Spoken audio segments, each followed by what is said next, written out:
आपसे मिलकर खुशी हुई. मेरा नाम बेंजामिन है. आप कैसे हैं? आप कैसी है? बहुत अच्छा.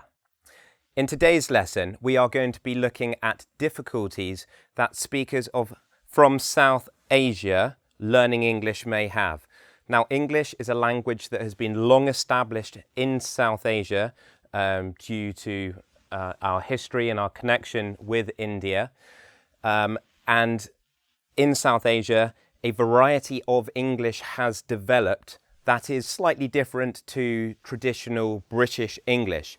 Now, I'm not saying that South Asian English is worse than British English. I'm just pointing out that there are some differences grammatically and in terms of pronunciation. So this video is primarily aimed at helping you to be understood by a native English speaker, native of the United Kingdom. So let's start off with looking at vowels. There are certain times when a native Indian or Pakistani or Sri Lankan speaker will insert a vowel when there doesn't need to be one. For example, in front of S words, there may be an I placed involuntarily without them meaning to. This is street. Okay, we don't need a sound before the street. It's just this street. Rajpat Bataye. Station. We don't need a sound before that. It's not a station.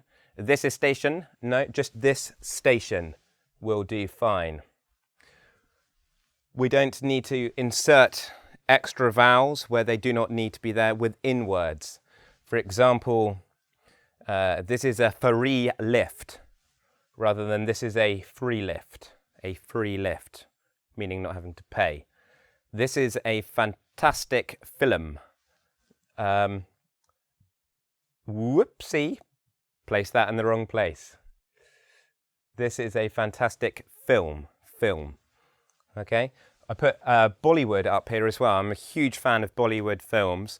What was my favourite one recently? It involved a girl from the sort of Pakistani mountains, and she was a dumb girl. She couldn't hear, and she got lost and separated, and then she was reunited with her family. Fantastic film. Bajrangi Bhaijaan, something like this.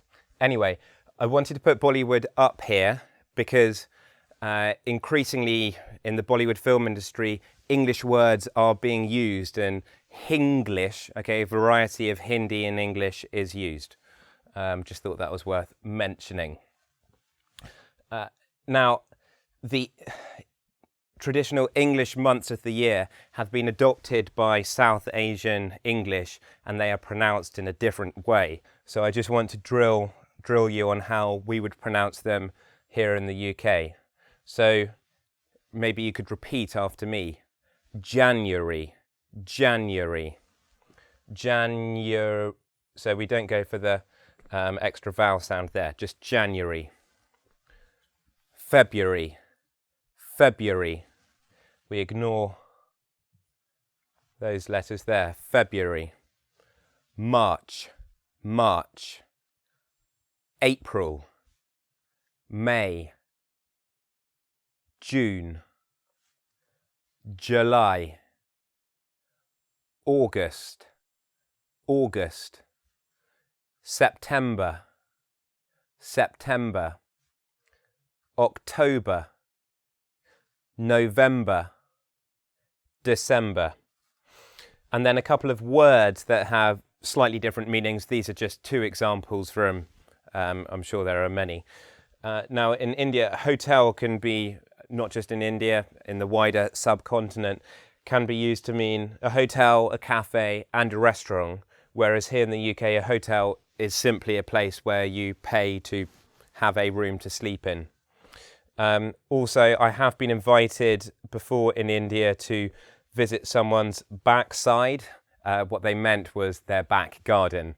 If you said that here in the United Kingdom, they would be confused. Yes. Intonation, this is quite a major area to work on. So this sentence here, the meaning changes according to where I put the emphasis. Just showing off my Hindi, so this means chapale. Chapale. So let's experiment with the stress in different places. First off with I. I did not say you stole my red slippers. So if I put the stress there, it's saying it wasn't me that said you stole the red slippers. Stress here. I did not say you stole my red slippers. If you put the emphasis on did, then it shows a degree of anger that you think the person said that.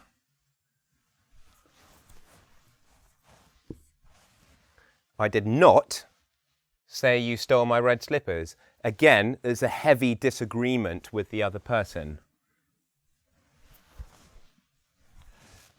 You have it on say. I did not say you stole my red slippers.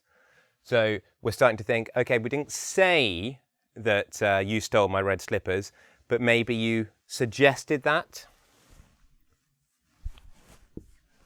I did not say you stole my red slippers. Maybe someone else did.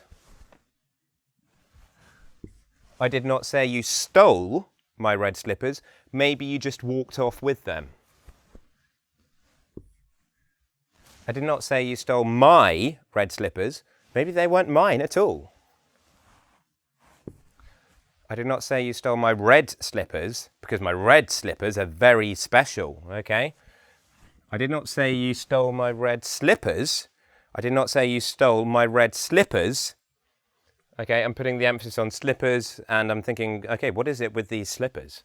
Okay, so just something to think about where we are putting the stress.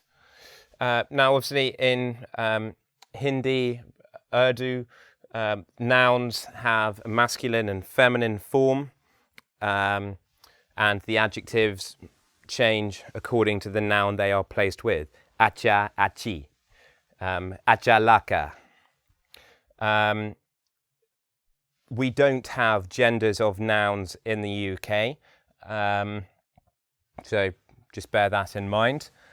In Hindi, the verb goes at the end of the sentence. It doesn't in British English.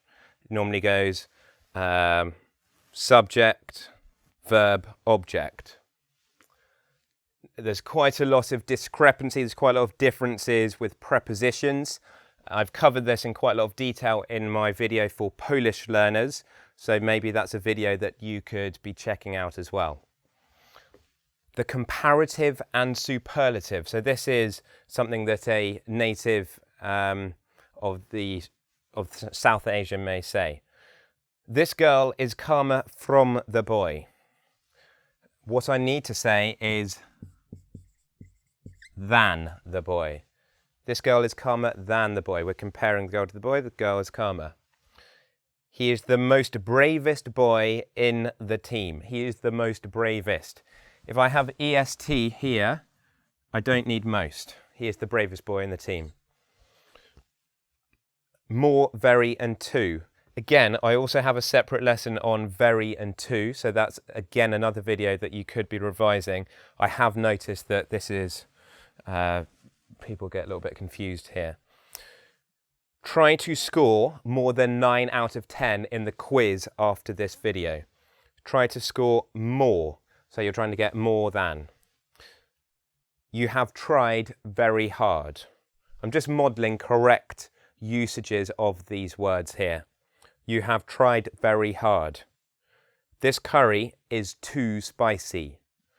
Okay, to and then the adjective. You have tried very hard. Okay, so the adverb coming after the verb. Try to score more than. I hope this has been of some use. This is not a total exhaustive list. It's just a couple of things that I have noticed. And there are, as I said at the beginning of the lesson, some beautiful speakers. Beautiful, I don't mean beautiful. I mean incredibly effective speakers of English in the Indian subcontinent. And in terms of literature, there have been some fantastic books written in English by people from South Asia, one which I'm enjoying at the moment called The Glass Palace. Anyway, until next time, फिर मिलेंगे.